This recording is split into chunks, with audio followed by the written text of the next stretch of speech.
kita merupakan salah satu rangkaian kegiatan yang kita lakukan dalam memeriahkan atau mengisi World Hearing Day atau Hari Pendengaran Sedunia, di mana di seluruh dunia saat ini atau tepatnya tanggal 3 Maret kemarin kita seluruh dunia melakukan peringatan Hari Pendengaran Sedunia.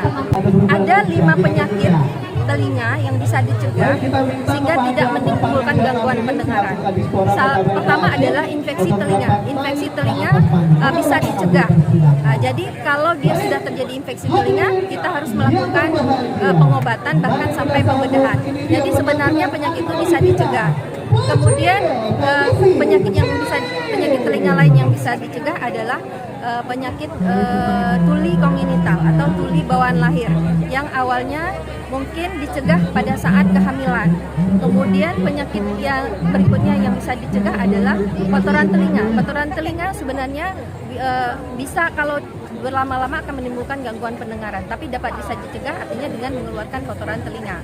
Ini banyak timbul pada anak-anak sekolah dasar yang akibatnya akan menurunkan prestasi belajar. Kemudian penyakit yang berikutnya adalah penyakit pada usia tua. Pada usia tua itu memang kita semua akan mengalami gangguan pendengaran, tapi sebenarnya bisa dicegah, artinya pada saat muda jangan banyak menimbulkan kondisi-kondisi yang menyebabkan gangguan pendengaran. Kemudian penyakit telinga yang bisa menimbulkan gangguan pendengaran lainnya adalah akibat bising. Saat ini memang tren anak muda menggunakan headset, menggunakan headset dengan suara volume yang keras. Nah, itu merupakan kedepannya bisa menyebabkan gangguan pendengaran. Dan kita tidak berharap bahwa generasi muda kita di masa tuanya nanti akan mengalami gangguan pendengaran dalam keadaan yang lebih cepat dari seharusnya. Kalau di Aceh sendiri jumlah gangguan pendengaran mungkin ada berapa? Di Aceh sendiri kita memang belum mendapatkan angka yang valid karena belum kita lakukan penelitian. Namun di seluruh dunia dikatakan terjadi peningkatan akibat tren saat ini seperti gadget dengan trennya saat ini mereka menggunakan terutama generasi muda menggunakan alat-alat headset dengan volume yang tinggi. Ada trik dari kita bahwa untuk menggunakan alat headset yang baik adalah dengan